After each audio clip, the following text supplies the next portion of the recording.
देखो अगला जो पार्ट आता है जिसका नाम है आपका कौन सा, ईपीडीएस।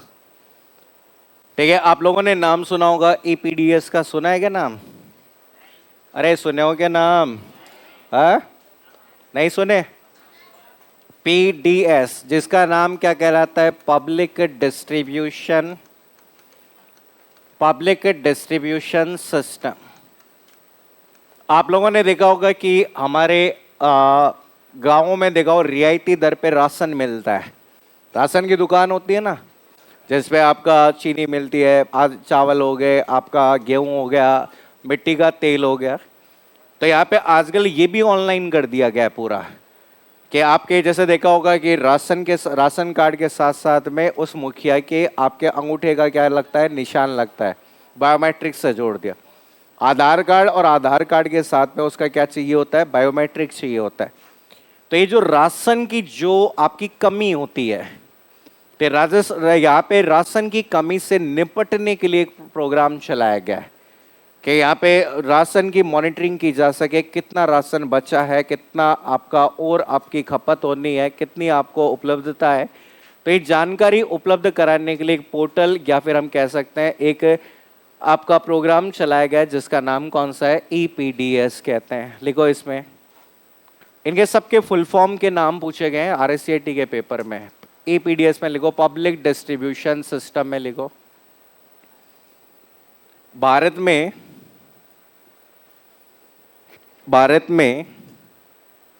खाद्य की कमी से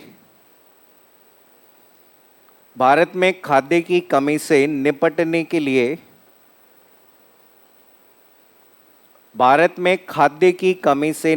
के लिए विकसित की गई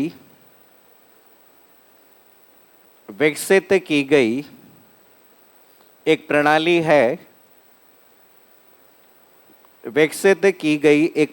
है जिसके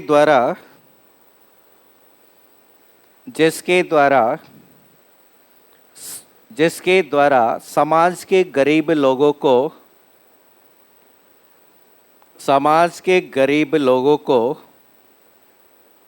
सस्ती दर पर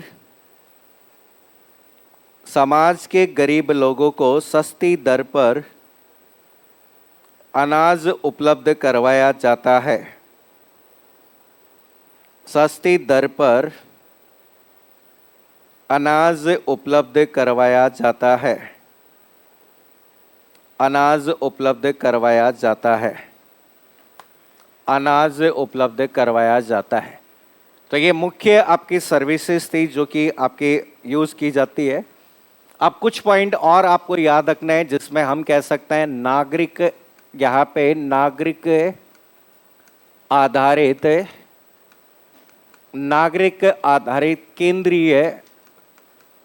केंद्रीय सेवाएं। नागरिक आधारित केंद्रीय सेवाएं, तो यहाँ पे नागरिकों के लिए केंद्र सरकार के द्वारा भी कुछ सेवाओं की बात की गई है, उनके नाम हमें याद रखने हैं। तो ये पहली जो सेवा आपकी यहाँ पर है जिसका नाम कौन सा है, आपका आधार। ठीक है, आप लोगों ने नाम सुना होगा, आधार कार्ड का नाम सुना होगा। ठीक है, ये आपकी पहली सेवा है और जिसे हम कहते हैं आधार कहते हैं। ठीक है, भारत में रहने वाले प्रत्येक नागरिकों की पहचान हेतु, ठीक है, प्रत्येक नागरिक की पहचान करने के लिए उसे आपका यहाँ पे यहाँ पे कहा जाता है UIDAI। तो यहाँ पे कह सकते हैं कि unique identification authority of India. तो इस प्राधिकरण के द्वारा यहाँ पे प्रत्येक नागरिक की पहचान के लिए उसे एक UID आपका दिया गया जो कि कितने अंकों का होता है, 12 अंकों का होता है। ये क्वेश्चन भी आया हुआ है। तो यहाँ पर आप लोगों को पहचान देनी कि पहचान अगर आपको यहाँ पे एक तो नागरिक जनसांख्यिकी मतलब जनसंख्या के आधार पर, प्लस यहाँ पर आप लोगों की 10 अंगुलियां जो होती है उनके बायोमेट्रिक के आधार पे, आपने देखा वो पूरी अंगुलियां आपकी लगती है। तो उस आधार पर पहचान करने के लिए आजकल आधार कार्ड है। जब आधार कार्ड बना था उस समय सब लोगों ने इसका विरोध किया था, विपक्ष ने बहुत विरोध किया था कि यहाँ पर ये लेकिन आज के समय में अगर देखें, आधार कार्ड वह नंबर, वह आईडी है जिससे सभी को लिंक कर दिया गया है। आपने देखा होगा आजकल वोटर आईडी को भी किससे लिंक कर दिया गया है? आधार से लिंक कर दिया है। ठीक है, आपके जैसे होता है ना, एक से ज़्यादा वोटर आईडी कार्ड बनवा लेते थे लोग, अब सबका आधार कार्ड तो एक ही हो सकता है। ठीक है, आधार कार्ड एक ही हो सकता है, एक से ज़्यादा हो ही नहीं सकते, क्योंकि जैसे ही आधार कार्ड दूसरा बनवाने जाओगे तो फिंगरप्रिंट दोगे, जैसे ही फिंगरप्रिंट दोगे तो वो कहेगा ऑलरेडी एग्जिस्ट है। ठीक है, पहले से उसमें है। ठीक है, आप आधार में अपडेट करवा सकते हो, आप अपना एड्रेस चेंज करा सकते हो, लेकिन वो आधार नंबर हमेशा क्या होता है? यूनिक होता है। ठीक है, और आप देखा होगा कि जब भी आधार को अपडेट करना होता है तो हमेशा या तो मोबाइल नंबर मांगता है या फिर आपका आधार नंबर मांगता है। तो अगर पहले से कोई चीज़ होगी तो उसमें आप नहीं, आजकल देखो आईटीआर, आपकी जो भी इनकम टैक्स डिपार्टमेंट है उसने पैन को किसके साथ लिंक कर दिया है? आधार के साथ है। तो इस आधार से आइडेंटिफाई किया जा सकता है, पहचान की जा सकती है। तो यहाँ पे भारत के प्रत्येक नागरिक की जो पहचान है उसका आधार कार्ड है। और आजकल आप लोगों ने देखा होगा कि यहाँ पे पूरे परिवार की पहचान के लिए जन आधार आ गया है। हमने देखा हो पूरे परिवार की जो मेंबर्स होती है उसके लिए क्या पारिवारिक कार्ड बना दिया गया आजकल, जिसे कौन सा कहा गया? जन आधार कहा गया है। तो लिखो, आधार में लिखो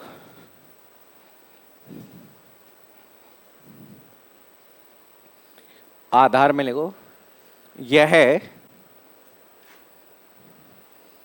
यह 12 अंकों की,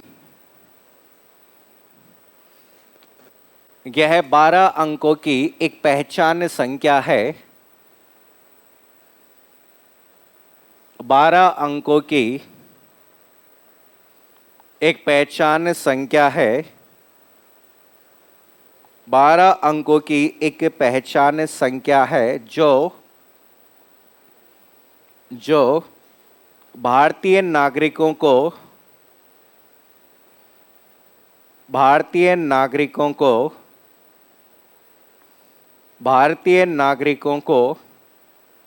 उनके बायोमेट्रिक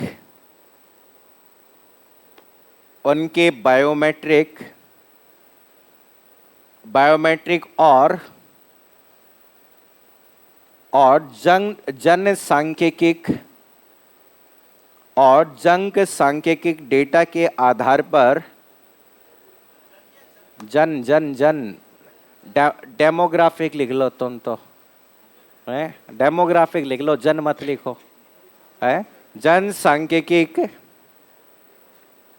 के आधार पर UIDAI यूनिक आइडेंटिफिकेशन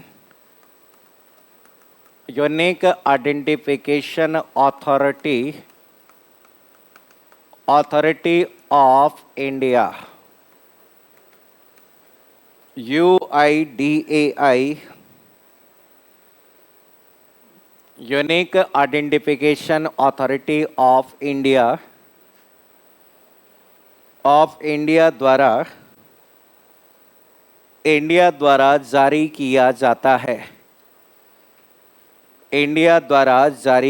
जाता है। तो यहाँ पे आपके एग्जाम में कई बार क्वेश्चन पूछ लिया जाता है कि आधार कार्ड को अपडेट करने के लिए निम्न में से कौन सी वेबसाइट का उपयोग करेंगे? तो बताओ कौन सी वेबसाइट है? तो अगर रास्ता, यहाँ पे जितनी भी आपकी सर्विसेज है तो आप सीधा लिख सकते हो कि साहब http://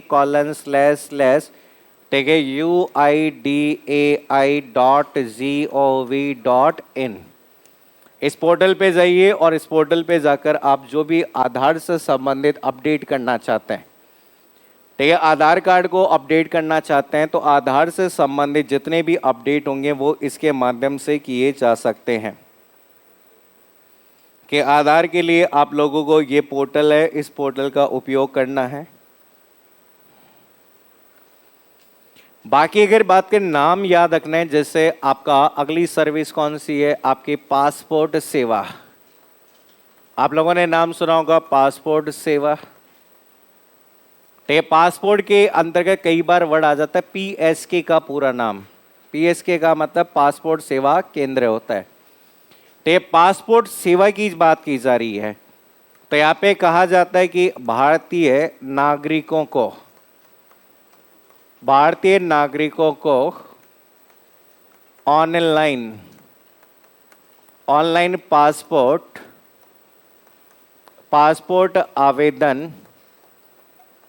आवेदन से संबंधित सेवाएं।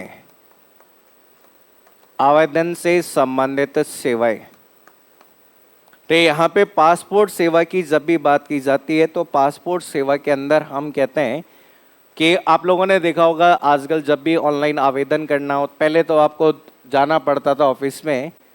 आजकल आपको ऑफिस में जाने की ज़रूरत नहीं है। पहले क्या कर दो, ऑनलाइन क्या कर लो, आवेदन कर लो। ठीक है, ऑनलाइन आवेदन हो जाए तो उसके बाद में आप लोग क्या करते हैं, एक अपॉइंटमेंट डेट ले लेते हैं और अपॉइंटमेंट डेट के बाद में क्या मिलता है आपको, वेरिफिकेशन के लिए कॉल किया जाता है। तो हम कहते हैं यहाँ पर इसमें पीएसके बने होते हैं अलग अलग जगह पे, जिसे पासपोर्ट सेवा केंद्र कहते हैं। ठीक है, जैसे हमारे यहाँ पे बना हुआ है, किसमें बना हुआ है, जयपुर के अंदर बना हुआ है ना, ये मॉल बना हुआ है, बाईस गोदाम के आगे बना हुआ है एक मॉल बना हुआ है, उस मॉल में आपका ये है। तो पीएसके कहते हैं उसे, आपका क्या कहते हैं, पासपोर्ट सेवा केंद्र के नाम से जाना जाता है। तो मेन देखो पोर्टल्स की कहानी जो आती है वो आपके इसी तरह के पोर्टल्स होते हैं जो पूछे जा सकते हैं। बाकी देखो एक पोर्टल होता है आपका NVSP, इसे नाम क्या दिया गया है, national voters service portal, national voter service portal. तो ये जो पोर्टल आपका यहाँ पर है नेशनल वोटर सर्विस पोर्टल, तो हम कहते हैं कि ऑनलाइन मतदाता संबंधित सेवाएं। ठीक है, आपको यहाँ पे जितनी भी ऑनलाइन, जैसे आपको वोटर आईडी कार्ड अपडेट करवाना है, वोटर आईडी कार्ड का प्रिंट लेना है, तो इस संबंधित सेवाओं को प्रदान करने के लिए पोर्टल का उपयोग किया गया है। और उस पोर्टल को जिस नाम से जाना गया है वो कौन सा है, NVSP है। ये मुख्य रूप से जो ई गवर्नेंस के अंतर्गत शुरू किए गए हैं। हम कहते हैं ई गवर्नेंस के माध्यम से नागरिकों तक सरकार की सेवाओं को पहुंचाना। तो ये जितने भी पोर्टल हैं, सारे के सारे पोर्टल कहीं ना कहीं किसी न किसी सर्विस को प्रदान करने के लिए उपयोग में लिए जाते हैं। ठीक है, इस पोर्टल के बाद में हम यहाँ पे देखो, हम एप्लीकेशंस पढ़ रहे थे और एप्लीकेशंस के अंदर हमने आपका ईमेल पढ़ लिया, मेनली ईमेल था। ईमेल होता है, ई बैंकिंग होता है, ई कॉमर्स होता है, और मुझे लगता है कि आईसीटी का मतलब सीधा आजकल ई गवर्नेंस है, इसलिए हमने इतना डिटेल में ई गवर्नेंस की बात की है, क्योंकि ई गवर्नेंस से संबंधित क्वेश्चंस आजकल ज़्यादा आते हैं।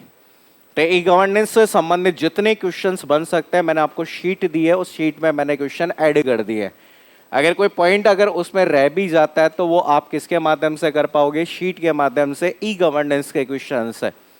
ठीक है, जो आपके यहाँ पर ये सारे क्वेश्चन आपके इंपॉर्टेंट है, आपको ये लगभग जितने भी क्वेश्चन है 200 के आसपास क्वेश्चन है, इनको याद कर लेना है। ठीक है, एक एक क्वेश्चन को आपको याद कर लेना है। अगला देखो यहाँ पर एक और सर्विस आपको याद रखनी है जिसका नाम कौन सा है, ई लर्निंग। ठीक है, ई गवर्नेंस के बाद में अगला जो पार्ट है ई लर्निंग, नोटबुक में लिख सकते हो आप चाहे। ठीक है, अगला जो भाग आता है ई लर्निंग। ठीक है, ई लर्निंग का नाम आप लोगों ने सुना ही होगा सबने। ठीक है, ई लर्निंग का मतलब क्या होता है, जैसे लर्निंग अभी तक जैसे आपको क्लासरूम लर्निंग चल रही है, वैसे ही सेम अभी बहुत सारे विद्यार्थी जैसे लाइव क्लास होती है तो आजकल घर बैठकर भी पढ़ते हैं। तो कंप्यूटर और इंटरनेट का उपयोग करके किसी विषय वस्तु को प्राप्त करना, या इंटरनेट या कंप्यूटर का उपयोग करके ज्ञान की प्राप्ति करना, वो क्या कहलाता है, ई लर्निंग कहलाता है। ई लर्निंग के अंतर्गत सभी प्रकार की पाठ्य सामग्री इलेक्ट्रॉनिक माध्यम में मिलती है, जैसे वीडियोस मिलते हैं, ठीक है, ई बुक्स मिलती है, PDF मिलती है, नोट्स मिलते हैं, ये सारे के सारे इलेक्ट्रॉनिक मैनर में दिए जाते हैं। तो लिखो इसमें ई लर्निंग में लिखो, इंटरनेट और कंप्यूटर का उपयोग करके इंटरनेट और कंप्यूटर का उपयोग करके इंटरनेट और कंप्यूटर का उपयोग करके ज्ञान की प्राप्ति करना, नॉलेज प्राप्त करना, ज्ञान की प्राप्ति करना ई लर्निंग कहलाता है। ज्ञान की प्राप्ति करना ई लर्निंग कहलाता है। नेक्स्ट पॉइंट लिखो। ई लर्निंग के अंतर्गत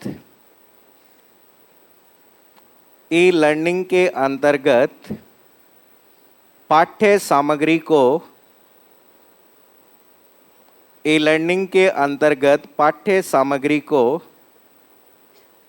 इलेक्ट्रॉनिक माध्यम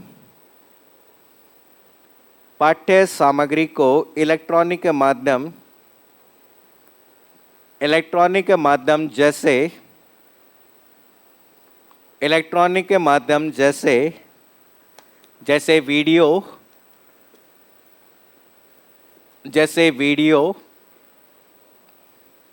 ई बुक,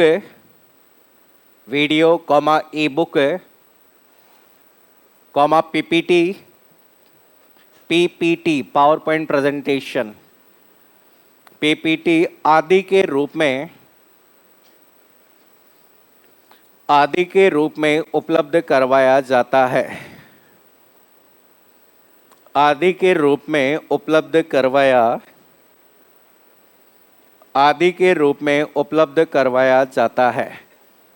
इसमें कुछ प्रोग्राम, एक प्रोग्राम का नाम याद रखिए जिसका पूरा नाम कई बार आता है MOOC।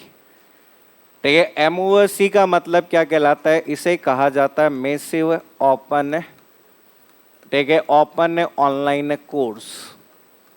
तो यहाँ पे भारत सरकार द्वारा विभिन्न यूनिवर्सिटीज के आधारित कोर्सेज को ऑनलाइन आपके एक ओपन प्लेटफॉर्म के माध्यम से प्रदान करने के लिए एक सेवा शुरू की गई है और इसे क्या कहा जाता है? MOOC कहा जाता है। तो आजकल बहुत सारे पोर्टल्स हैं जिन पोर्टल्स पे राजस्थान सरकार, भारत सरकार या और भी बहुत सारे ऐसी चीज़ें हैं जहां पर ऑनलाइन सुविधा आपको दी जा रही है। या तो बहुत ही नाममात्र शुल्क में आपको वीडियोस के माध्यम से पढ़ाया जा रहा है या फिर आपको यहाँ पे निःशुल्क माध्यम से प्रदान किया जा रहा है। जैसे आप लोगों के अलग अलग तरह के पोर्टल्स आपके काम आते हैं जिनमें से ऑनलाइन एजुकेशन को बढ़ावा देने के लिए दिया गया, जिनमें से आपके इनिशियल लेवल पे एजुकेशन से रिलेटेड मैसिव का मतलब होता है अधिकता, ठीक है, बड़े स्तर पर आपके ऑनलाइन सुविधा। और उसमें से आज के समय में पॉपुलर नाम में से एक नाम है जिसका नाम है खान अकेडमी, वो इसी में आता है। जो खान सर का नाम आपने सुना होगा, वो यहाँ पे मैसिव ओपन ऑनलाइन कोर्स में आता है। तो उनके द्वारा अगर बात करें, बहुत सारे आपके अंतर्राष्ट्रीय और राष्ट्रीय मुद्दों पे चर्चाएं की जाती है, ठीक है। जैसे यहाँ पे ये ऑनलाइन प्लेटफॉर्म्स होते हैं, जैसे PDX नाम से प्लेटफॉर्म होता है, कोर्स एरा के नाम से प्लेटफॉर्म है। तो यहाँ पे राजस्थान सरकार ने भी पोर्टल्स बना रखे हैं, भारत सरकार ने भी पोर्टल्स बना रखे हैं, ठीक है। जैसे राजस्थान सरकार का पोर्टल है राज ई ज्ञान, ठीक है। आपने और भी बहुत सारे पोर्टल्स हैं जो ऑनलाइन लर्निंग के लिए, जैसे आपने अभी साला दर्पण का नाम सुना होगा, अभी स्माइल प्रोजेक्ट आपका आया है, ठीक है, ई कक्षा के नाम से प्रोजेक्ट है, या फिर आपने देखा होगा ई पाठशाला के नाम से भी प्रोजेक्ट है, भारत सरकार का प्रोजेक्ट है। तो यहाँ पे ऑनलाइन पाठ्यक्रम आपका अवेलेबल होता है जिसके आधार पे आप लर्निंग कर सकते हैं। तो देखो MOOC में मैसिव ओपन ऑनलाइन कोर्स में लिखिए, ठीक है, क्या लिख दिया मैंने? ठीक है, लिखो इसमें यह एक ऑनलाइन कोर्स पोर्टल है, एक ऑनलाइन कोर्स पोर्टल है जो लोगों को ऑनलाइन कोर्सेज के माध्यम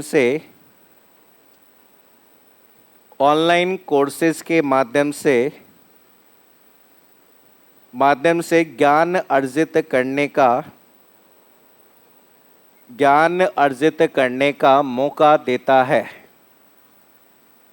ज्ञान अर्जित करने का मौका देता है। ज्ञान अर्जित करने का मौका देता है।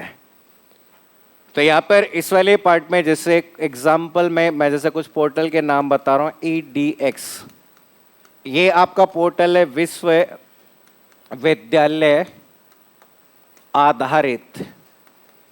आधारित ऑनलाइन पाठ्यक्रम कोर्स। आजकल आप लोगों ने देखा होगा बहुत सारी यूनिवर्सिटी के ऑनलाइन कोर्स होते हैं, जैसे आप ना MBA ऑनलाइन कर सकते हो आजकल। तो ये आपने देखा हो डिस्टेंस एजुकेशन के नाम, जैसे एक तो वर्धमान पत्राचार होता था पहले, वैसे आजकल बहुत सारी यूनिवर्सिटी के कौन से कोर्स भी चल रहे हैं, ऑनलाइन कोर्स चल रहे हैं। तो इसमें से यहाँ पर एक पोर्टल है जिसका नाम EDX है। इसी तरह से आपका एक पोर्टल आता है Udacity। तो एक और पोर्टल आपका यूज किया जाता है और इस पोर्टल के माध्यम से आप लोगों के विभिन्न प्रकार के कोर्सेज होते हैं। तो हम कहते हैं कि यहाँ पर इस वाले भाग में जैसे हम कहते हैं इंजीनियरिंग या व्यावसायिक कोर्सेज, इंजीनियरिंग या व्यावसायिक कोर्सेज आपके अवेलेबल होते हैं। इसके अलावा आप लोगों ने नाम सुना हो तो कोर्स एरा, ये एक और पोर्टल है जिसका नाम है कौन सा है, कोर्स एरा होता है। तो यहाँ पर कहा जाता है कि विभिन्न प्रकार के विभिन्न स्कूल कॉलेज विश्वविद्यालय आदि के कोर्सेज, मतलब यहाँ पे आपके स्कूल कॉलेज विश्वविद्यालय आजकल जितने भी पाठ्यक्रम हैं। इसके अलावा आप लोगों ने खान अकेडमी का नाम सुना हो, तो यहाँ पे कहा जाता है कि यूट्यूब के माध्यम से ठीक है, यहाँ पे यूट्यूब वीडियो के माध्यम से एजुकेशन। आपने देखा होगा कोविड के बाद ही यूट्यूब इतना पॉपुलर पढ़ाई के लिए हुआ है, नहीं तो पहले गाने देखने के लिए लोग काम लेते थे यूट्यूब को। कभी किसी ने सोचा नहीं था कि यूट्यूब के माध्यम से भी क्या हो सकती है, पढ़ाई हो सकती है। लेकिन आज भी नहीं हो सकती वो तो है? आज पढ़ाता कौन है यूट्यूब पे? आपने देखा होगा, ठीक है, आपने सब यूट्यूब चैनल पे देखा होगा, आजकल लोगों ने सब ने अपने खुद से पार ना पड़ी तो सब ने अपनी अपनी लुगाइयों को उतार दिया यूट्यूब पे। अभी देख लो, रीट का पेपर देख लो, एक तो वो एक सर पढ़ाते हैं, उनकी वाइफ पढ़ा रही है आजकल, उनके कभी 7,000 से ज़्यादा व्यू कभी नहीं आए और उनकी लुगाई के पहले वीडियो पे 7 लाख व्यू आए। वो देखा नहीं तुमने, वो पहला ही वीडियो, हमारे शेखावटी के वो पहना हुआ घाघरा लुगड़ी पहन के राम सा, अब वो वीडियो देखा। या फिर एक और अलवर की मैडम थी, ठीक है, एक अलवर की मैडम थी, उन्होंने दिया। इसके अलावा एक मैडम तो राजपूती ड्रेस पहन के आ गई। तो हमारे साथ में, जैसे हमारे साथ में सर पढ़ाते हैं हिस्ट्री कल्चर, तो मैं और भी पढ़ा, कई जने पढ़ाते, तो वो कह रहे यार हम क्या करें। मैं क्या, तुम एक काम करो, सारे आभूषण पहन के आ जाओ और आभूषण पढ़ाओ। जब एक आदमी आभूषण पहन के आभूषण पढ़ाएगा तो पूरी दुनिया देखेगी उसको, है। तो यही सब चीजें होती। एक बार नहीं होता, वो एक मास्टर जी घूमर डांस करके दिखा रहा था, है। तो ऐसे पता कुछ भी हो सकता है आजकल, है।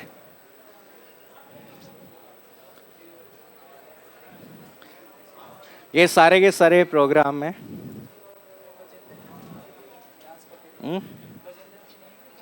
वही तो कह रहा हूँ घूमर। अरे हो गया नोट, अरे हो गया क्या? तो ये आपका ऑनलाइन, आपका जो पोर्टल आपका यूज किया जाता है उसका नाम है मैसिव ओपन ऑनलाइन कोर्स। देखिए फुल फॉर्म के क्वेश्चंस ज्यादा आते हैं। कोर्स एरा, देखिए यहाँ पे लास्ट पॉइंट आपको एप्लीकेशन में MOOC के बाद में अगला जो पॉइंट आपको याद रखना है, लास्ट जिसका नाम है राज ई ज्ञान, राजस्थान ई ज्ञान कहते हैं।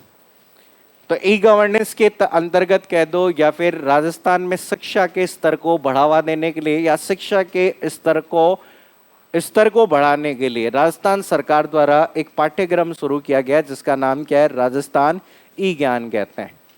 तो लिखो इसमें राजस्थान ई ज्ञान, इसमें लिखो राजस्थान सरकार द्वारा, राजस्थान सरकार द्वारा स्कूलों में शिक्षा स्तर को सुधारने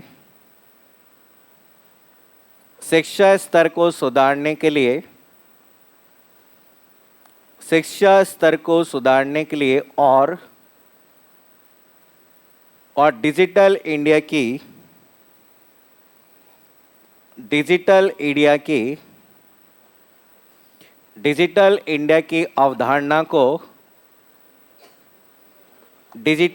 की अवधारणा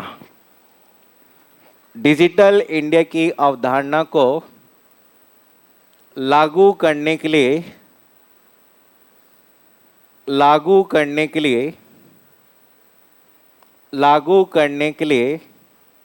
सभी कक्षा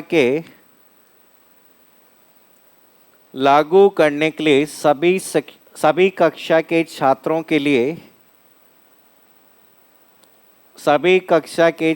के लिए हर विषय की पाठ्य वस्तु को उपलब्ध करवाने हेतु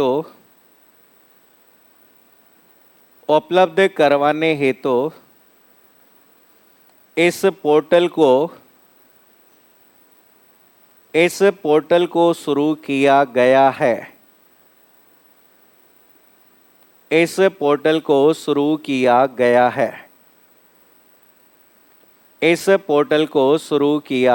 है। तो यहाँ पर ये सारे कुछ पोर्टल्स थे, और भी बहुत सारे पोर्टल्स होते हैं। मेनली जो पोर्टल्स थे वो सारे मैंने बता दिए हैं। लास्ट पॉइंट आपका यहाँ पर आता है जिसे हम क्या कहते हैं, सोशल इम्पैक्ट ऑफ आईसीटी। ठीक है, यहाँ पे आपका आता है कि आईसीटी के सामाजिक प्रभाव। ठीक है, यहाँ पे सोशल इम्पैक्ट ऑफ आईसीटी के नाम से इसे जाना जाता है। ठीक है, आईसीटी के आपके लाभ क्या होते हैं सबको पता है, हानियां क्या है ये भी अगर हम सामान्य रूप से जाने तो वो भी हमें पता ही होती है।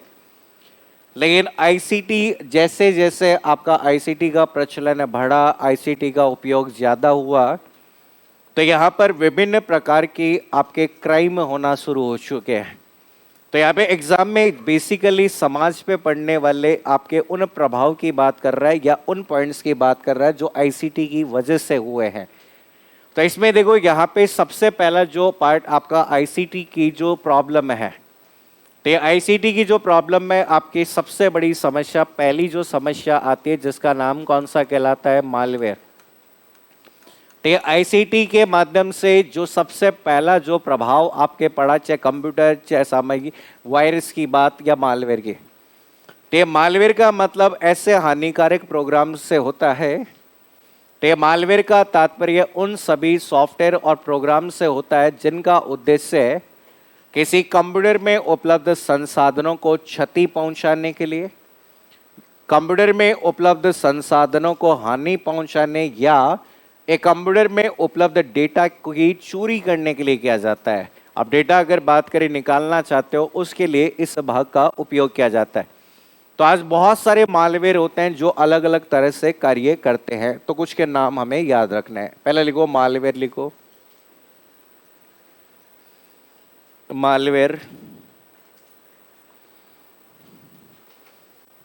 मालवेयर में लिखो यह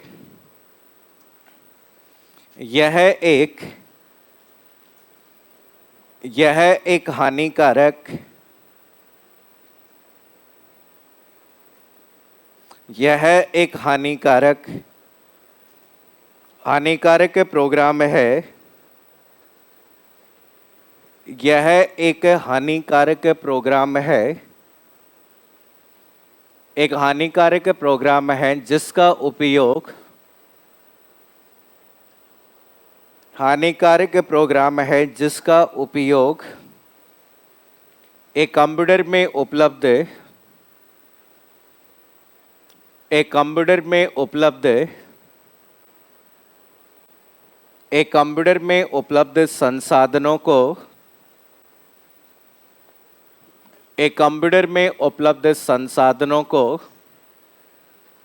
हानि पहुंचाने एक कंप्यूटर में उपलब्ध संसाधनों को हानि पहुंचाने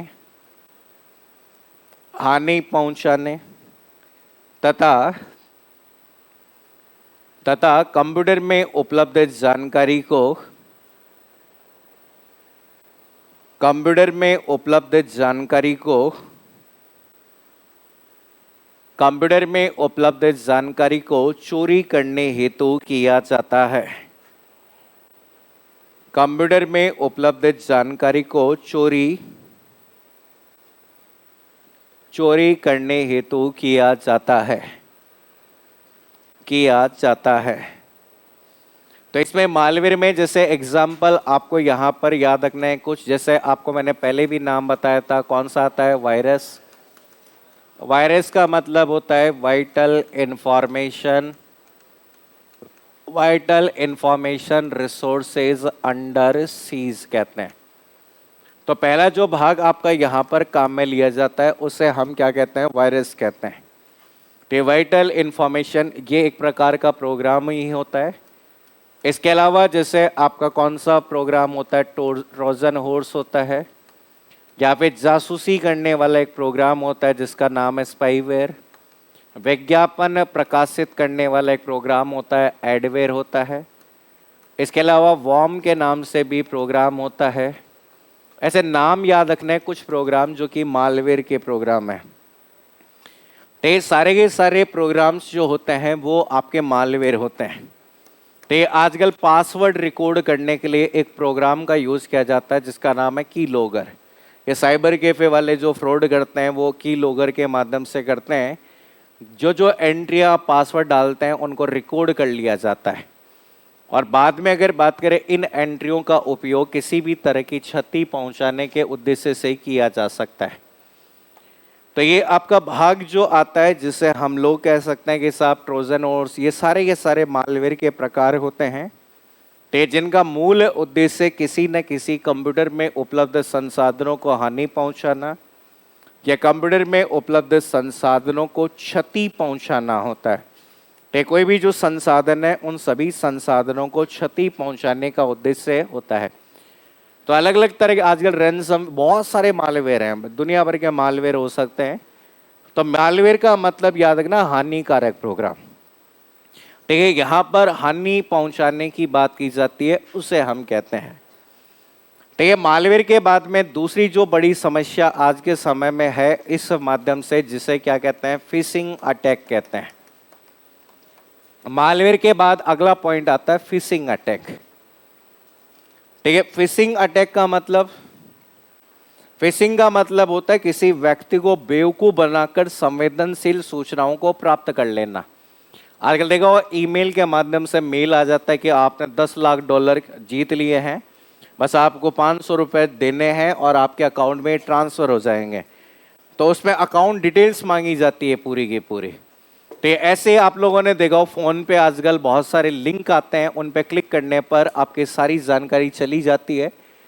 तो ये जो अटैक होते हैं वो भी एक तरह की समस्या है हमारे साथ में। लिखो इसमें फिशिंग अटैक। एक व्यक्ति को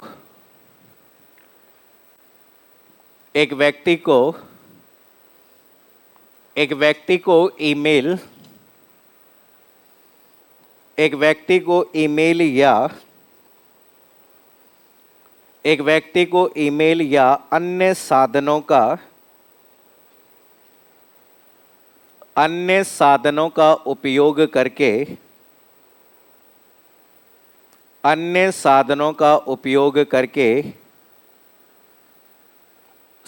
का उपयोग करके बेवकूफ बनाकर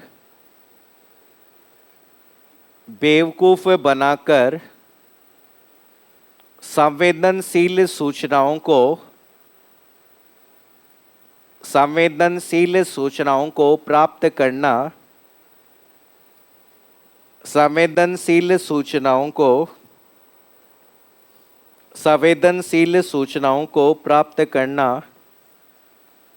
प्राप्त करना फिशिंग कहलाता है। संवेदनशील सूचनाओं को प्राप्त करना फिशिंग कहा जाता है। अगला पॉइंट लिखो। इसके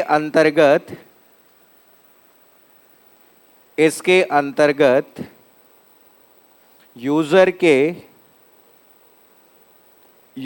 के ईमेल पर एक संदेश भेजा जाता है।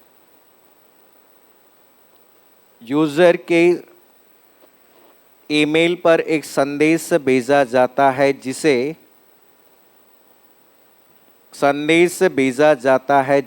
स्पैम SPAM, कल एक फोल्डर आया था जंक मेल वाला, जिसे स्पैम कहा जाता है।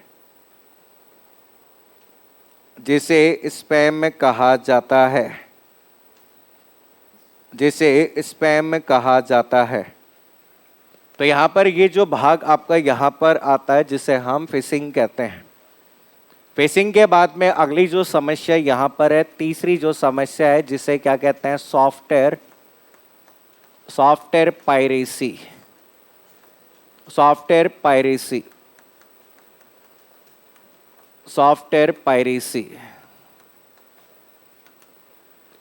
तो यहाँ पे सॉफ्टवेयर पायरेसी का मतलब क्या होता है?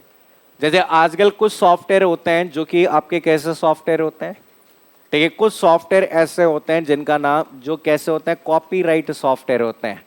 कॉपीराइट सॉफ्टवेयर जैसे आपका कौन सा है, MS ऑफिस है, जैसे कि आपका कौन से वाला है, MS विंडोज है।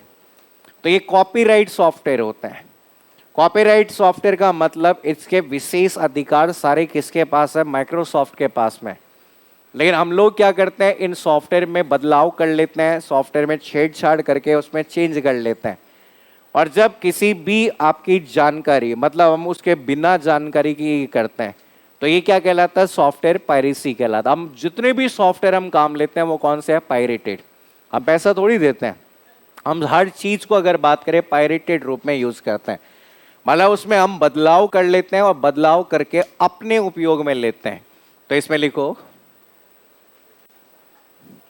एक सॉफ्टवेयर पायरेसी में लिखो, एक कॉपीराइट सॉफ्टवेयर में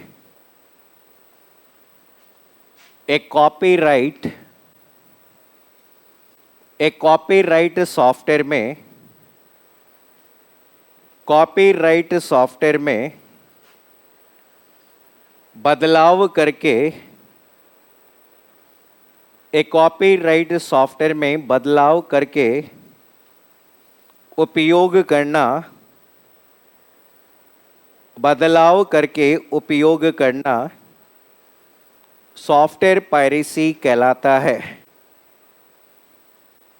बदलाव करके उपयोग में लेना सॉफ्टवेयर पायरेसी कहलाता है।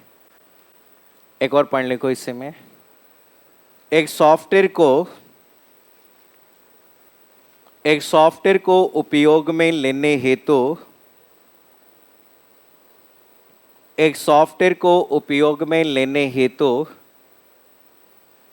एक यूजर को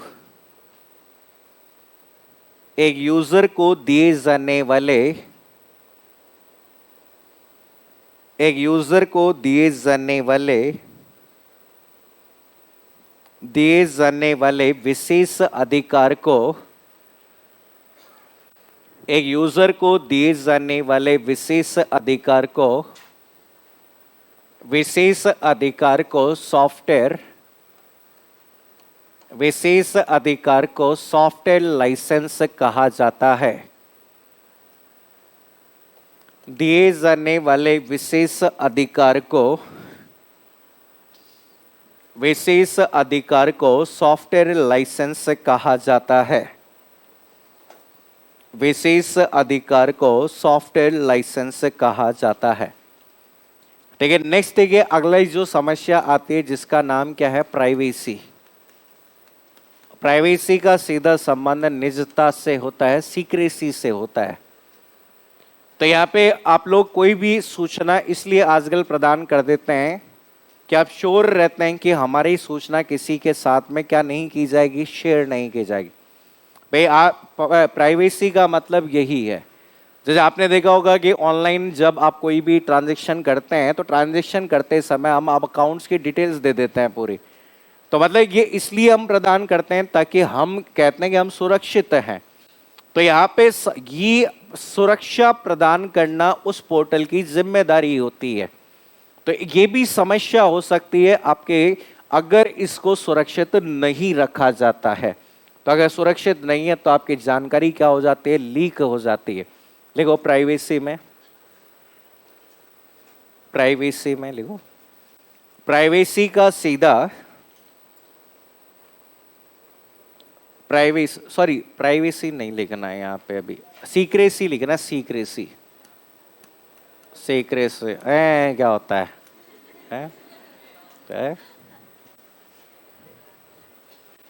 सीक्रेसी लिखो। कॉपी गंदी हो गई है? ऐसा है, लिखो इसमें, इसका सीधा संबंध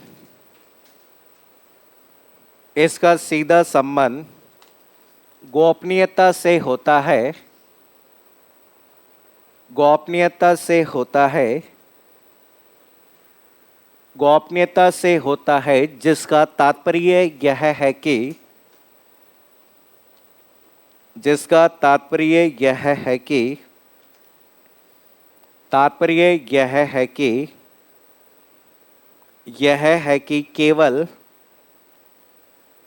केवल अधिकृत व्यक्ति द्वारा ही, केवल अधिकृत व्यक्ति द्वारा ही डेटा का उपयोग किया जा सकता है।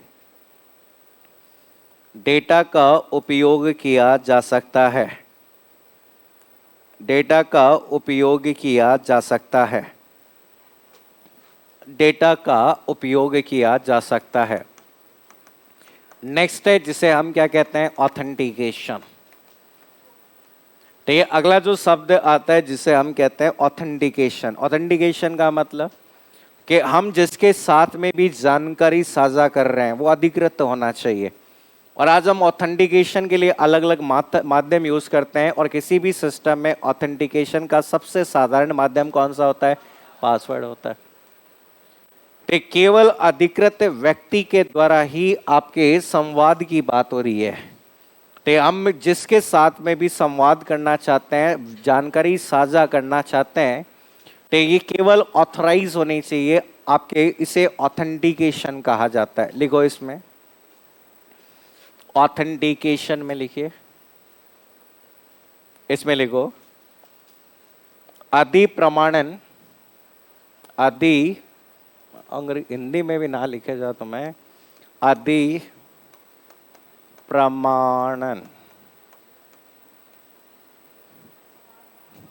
अरे लिख लो तुम देख के। ऑथेंटिकेशन का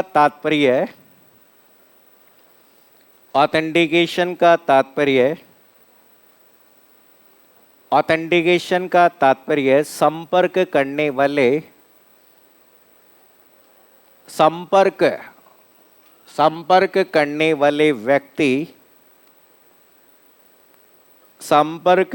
वाले व्यक्ति संपर्क करने वाले व्यक्ति को अधिकृत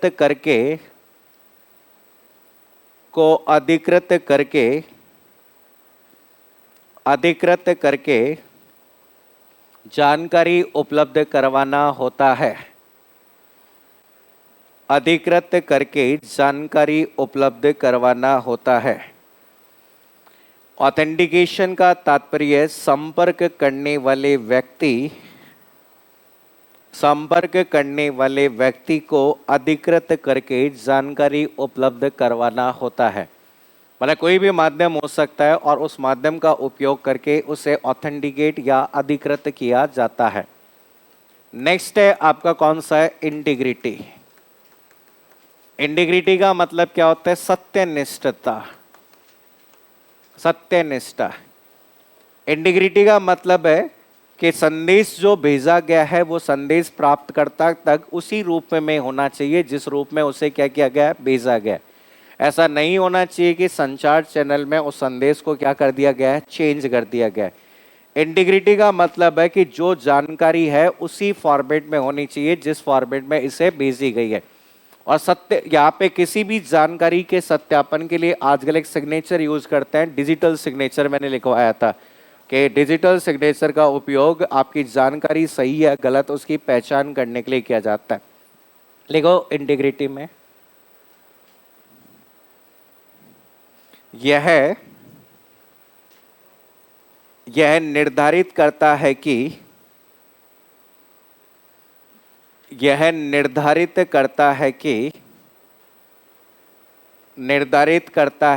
किसी प्राप्तकर्ता को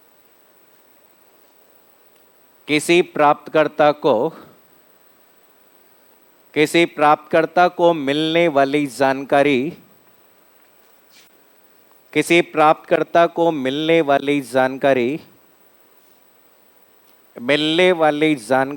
उसी रूप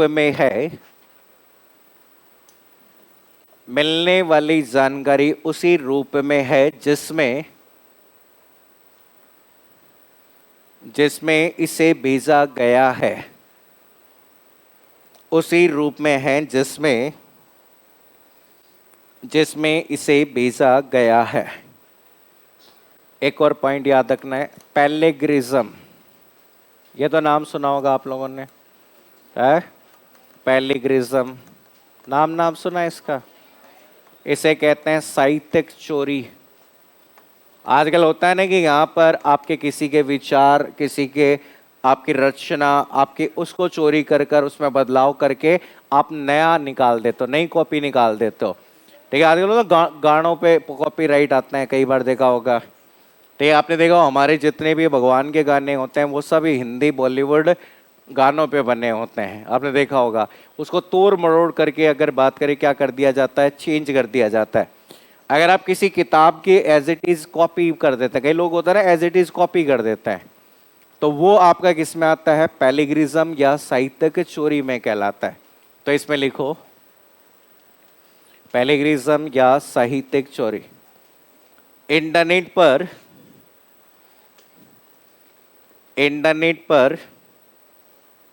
किसी लेखक द्वारा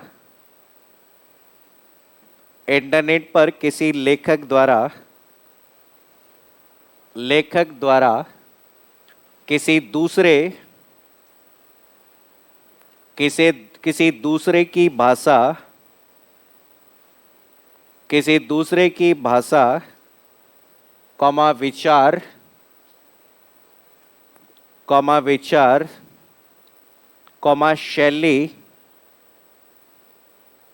शैली आदि की नकल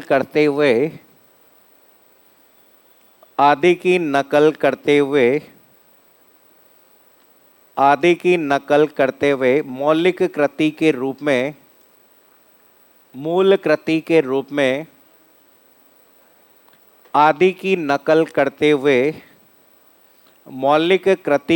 में प्रकाशन करना। मौलिक कृति होता है ना, पीस होता है, होता है ना एक किताब मौलिक फाइल बना दी। मौलिक कृति के रूप में प्रकाशन करना प्रकाशन करना साहित्यिक चोरी कहलाता है। साहित्यिक चोरी कहलाता है। साहित्यिक चोरी कहलाता है। साहित्यिक चोरी कहलाता है। जैसे होता है ना कि आपने किसी किताब में से, आपने जैसे हिंदी में लिखी थी अंग्रेजी में बदलकर, किसी के विचार को बदलकर एज इट इज छाप दिए और कहा कि ये कॉपी किसकी है, मेरी है, तो ये आपका एक तरह का क्या कहलाता है, आपका प्लेगरिज्म कहता है। एक और पॉइंट आपको याद रखना है। नेक्स्ट आता है आपका इंटेलेक्चुअल प्रॉपर्टी राइट्स। इसका मतलब क्या होता है, बौद्धिक संपदा का अधिकार। याद करने के पॉइंट है ये सारे के सारे। बौद्धिक संपदा का अधिकार।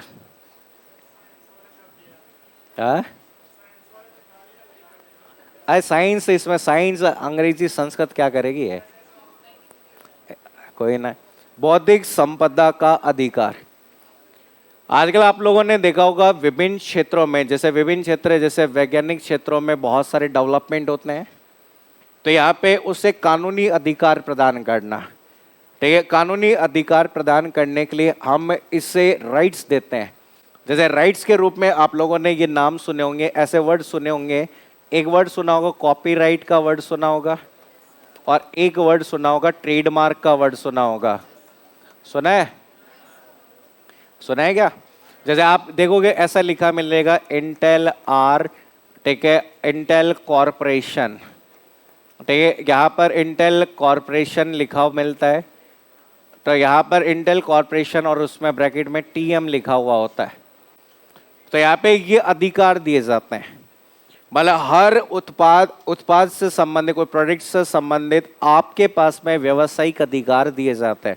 जैसे आप लोगों ने देखा होगा कि यहाँ पे आप लोगों ने देखा होगा कि आपकी पूमा आता है, लेकिन पूमा की एग्जिट कॉपी बनाकर पूमा की जगह पोमा कर देते हैं।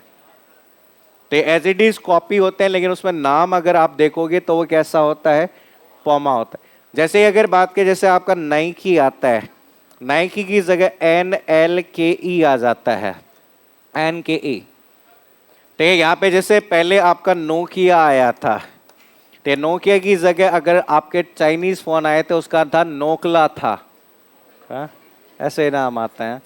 आप देखोगे यहाँ पे 99 के मार्केट में जाओगे तो ऐसे अजीबोगरीब नाम आपको को मिलेंगे। बौद्धिक संपदा का अधिकार, इंटेलेक्चुअल मतलब आपने अपने दिमाग से कोई चीज बनाई है।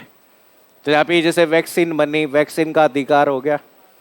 तो आप लोगों ने देखा होगा कि यहाँ पे जैसे हर चीज का नाम जो है वो रजिस्टर्ड होता है, और उस नाम का उपयोग नहीं कर सकता कोई दूसरा।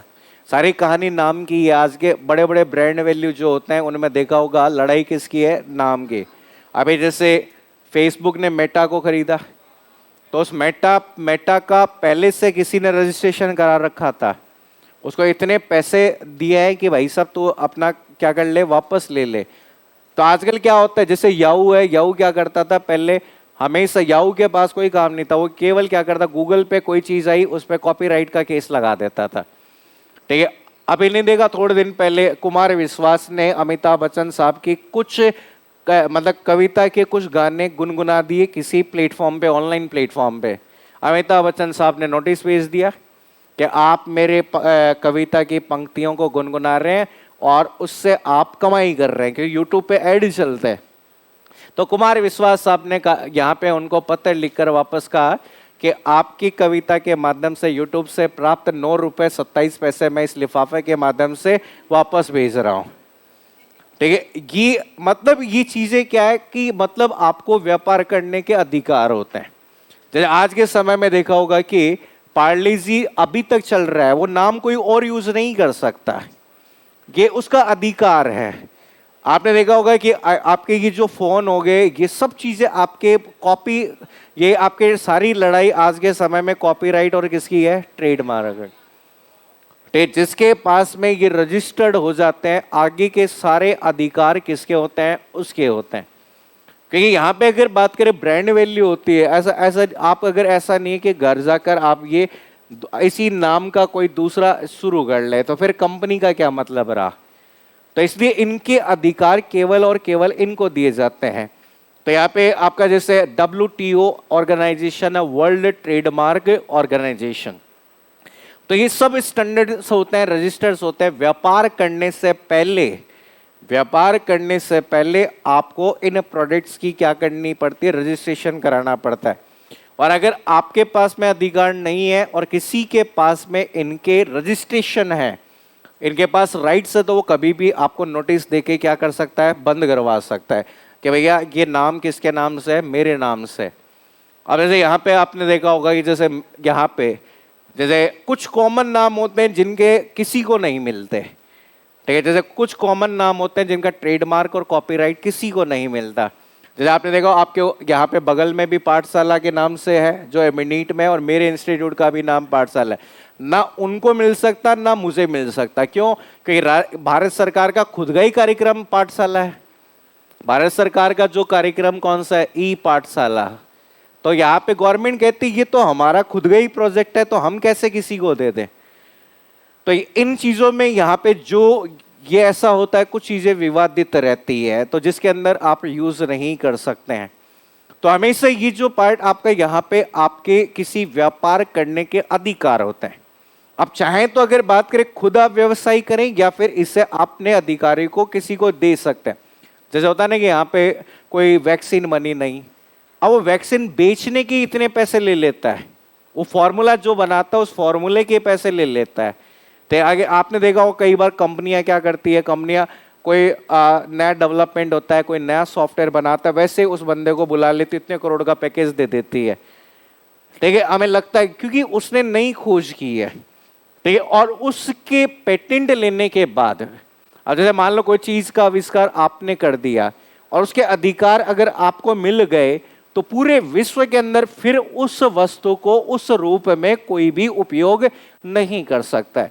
लेकिन यहाँ पे बहुत सारी समस्याएं होती है। आजकल मिलते जुलते आपके कंटेंट आपको अवेलेबल हो जाते हैं।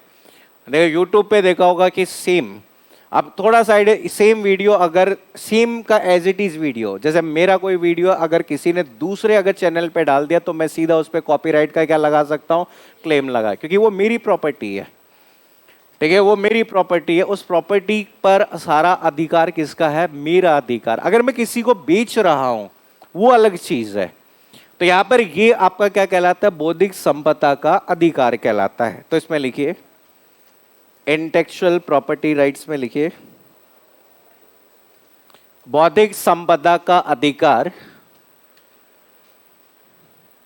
इसे में लिखो बौद्धिक संपदा का अधिकार।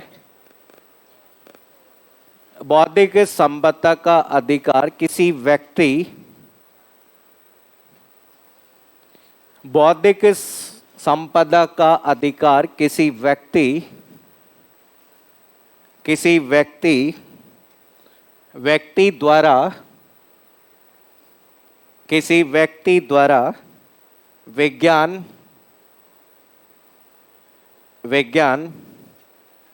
प्रौद्योगिकी टेक्नोलॉजी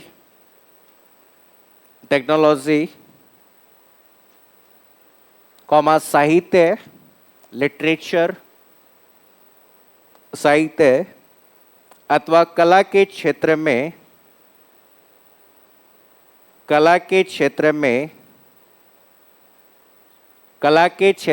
किए गए बौद्धिक कार्य,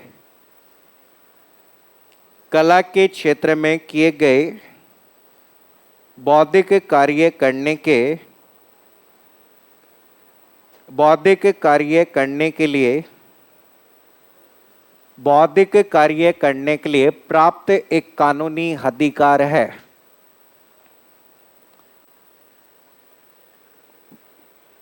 प्राप्त एक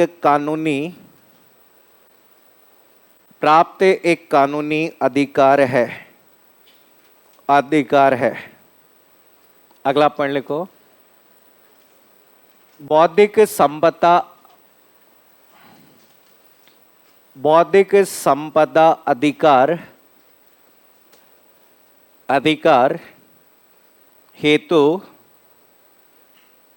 हेतु अंतर्राष्ट्रीय स्तर पर अंतर्राष्ट्रीय स्तर पर 1967 में संयुक्त राष्ट्र द्वारा 1967 में संयुक्त राष्ट्र द्वारा 1967 में संयुक्त राष्ट्र द्वारा जिनेवा में WIPO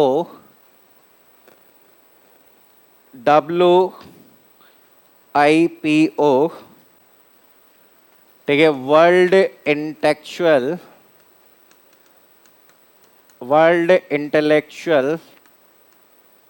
property organisation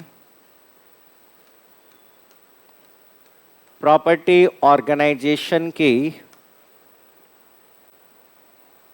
world intellectual property organisation की स्थापना की गई थी।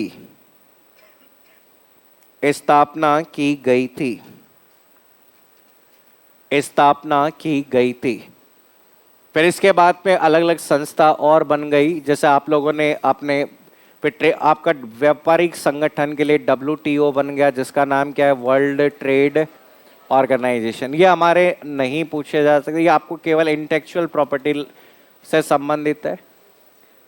तो यहाँ पे ये जितनी भी भाग थे, हम कहते हैं कि ये सारी समस्याएं थी। हम कहते हैं समाज को अगर बात करें, समाज के अंदर ये सभी सुविधा दी जाती है। अब यहाँ पर लोग अलग अलग तरह से यूज करते हैं, अधिकार की बात करते हैं, लेकिन ये जो अधिकार की आप बात करते हो, अगर इसमें कोई भी कानून हो, हमें कानून भी तो चाहिए। आप कहते हैं कि साहब इसने मेरा पासवर्ड चोरी कर लिया, तो पासवर्ड चोरी कर लिया तो धारा कौन सी लगाकर इसके अंदर करे या जुर्माना लगाए। आप कहते हो इसने सॉफ्टवेयर मेरा कॉपी कर लिया, तो कौन सी धारा लगाई जाए इस पे। तो इसके लिए अगर बात करें, भारत सरकार ने एक अधिनियम बनाया था जिसे नाम दिया गया था कौन सा, IT एक्ट 2000। ये लास्ट पॉइंट है आपका, ये सूचना अधिनियम 2000। नहीं, यहां पर सूचना अधिनियम 2000, तो हम कहते हैं कि यहां पे इंटरनेट से संबंधित होने वाले अपराध, ठीक है, इंटरनेट और कंप्यूटर से संबंधित होने वाले अपराध, ठीक है, और इनके साथ में विभिन्न प्रकार की जो भी कानूनी प्रावधान थे, ते उनको प्रदान करने के लिए भारत सरकार द्वारा एक अधिनियम बनाया गया है, जिसका नाम क्या है, सूचना अधिनियम 2000 है। इस IT एक्ट का मूल उद्देश्य इलेक्ट्रॉनिक दस्तावेजों को कानूनी वैधता प्रदान करना और इलेक्ट्रॉनिक माध्यम से होने वाले सभी ट्रांजैक्शंस का रिकॉर्ड रखना। आज हम ई-कॉमर्स के माध्यम से जो भी लेन देन करते हैं, उनकी सभी जानकारी आपके इस माध्यम में होती है। तो ये हर चीज रिकॉर्ड में रहती है ताकि आपके साथ ऑनलाइन किसी प्रकार का कोई फ्रॉड ना हो सके। अगर कोई करता भी है तो उसके लिए प्रोविजंस बने हुए हैं, दंड आपकी संहिता के तहत विभिन्न प्रकार के कानूनी अधिकार भी दिए गए। तो यहाँ पे इसके अलग अलग तरह के आप लोग देखेंगे तो आपके एक्ट भी आ चुके हैं, नए अमेंडमेंट भी आ चुके हैं। 2000 के बाद 2008 आ गया, 8 के बाद 13 आ गया। तो ये अमेंडमेंट मतलब इसमें बदलाव भी हो चुके हैं। बस एक पॉइंट याद रखना है कि IT एक्ट क्यों बना और इसका रीजन क्या था। तो लिखो इसमें, इंटरनेट संबंधित अपराधों को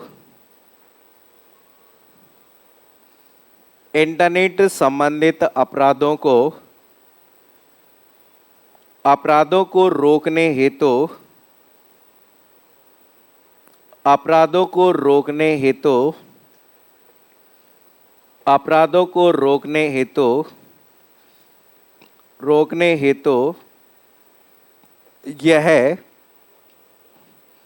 अपराधों को रोकने हेतु यह एक कानून है, एक कानून है जो एक कानून है जो साइबर अपराधों के लिए, साइबर अपराधों के लिए, साइबर अपराधों के लिए दंड निर्धारित करता है, दंड निर्धारित करता है, दंड निर्धारित करता है। तो यहाँ पे कुछ सेक्शन याद रखना है, जैसे आपका सेक्शन आपका कौन सा है, 65। ठीक है, यहाँ पे अलग अलग तरह के सेक्शन आपके बने हुए हैं।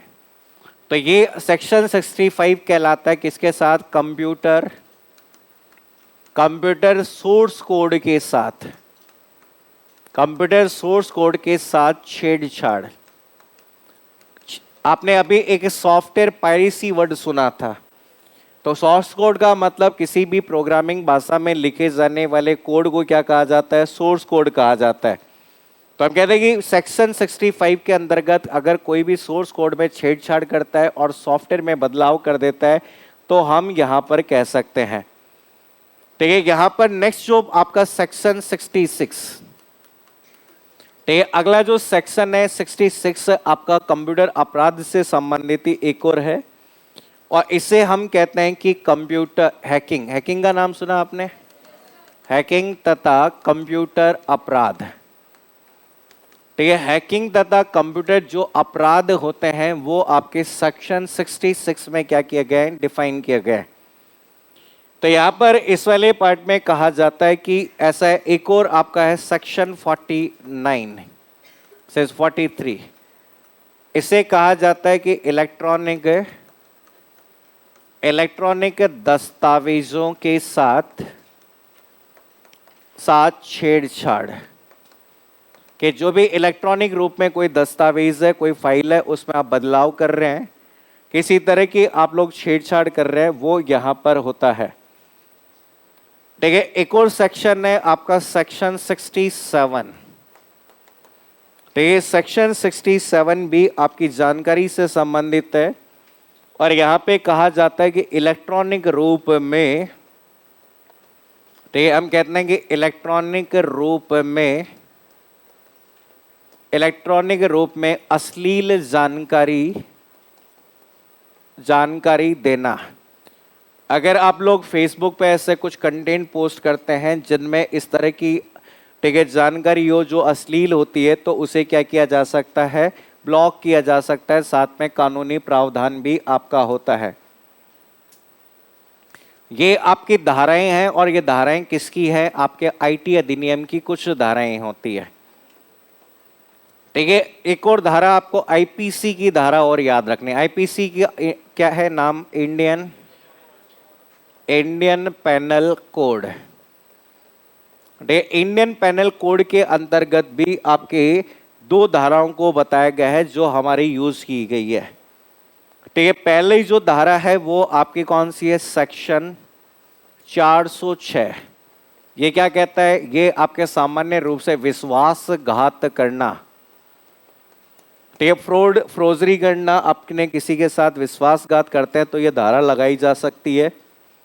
और एक धारा तो सबको पता ही होगी, जिंदगी में ये नाम कई बार सुना होगा, सेक्शन 420, जिसे हम कहते हैं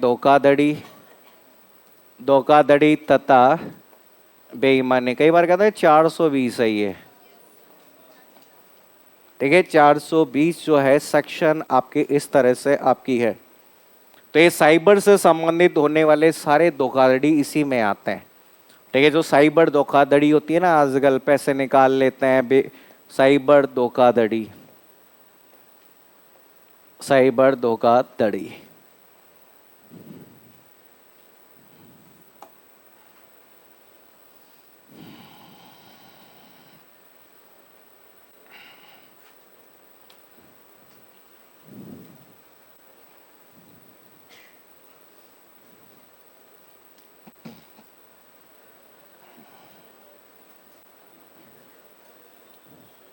हो गया नोट। यहाँ पे देखो,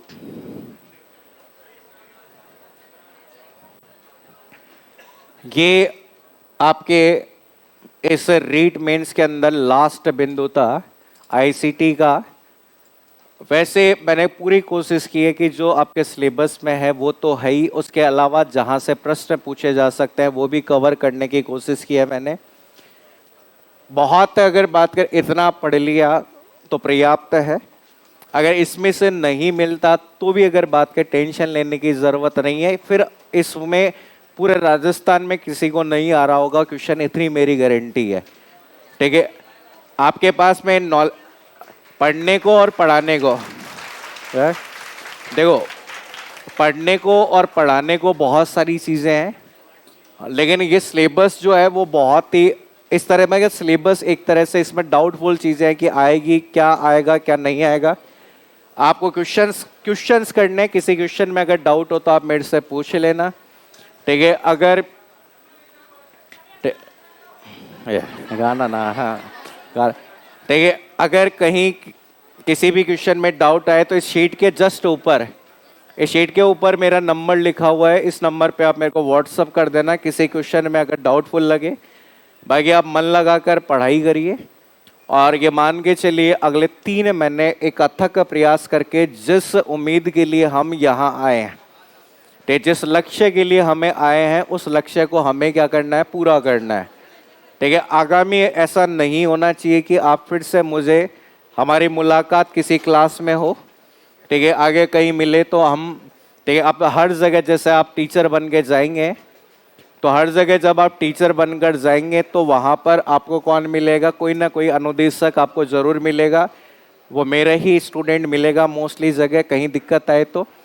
बाकी आप लोग एक स्मार्ट स्टडी करिए अगले 3 महीने। ठीक है, 3 महीने स्मार्ट स्टडी करिए, टेस्ट सीरीज दीजिए, MCQ करिए। ठीक है, कमी कहाँ रह गई उन कमियों पे सुधार करिए।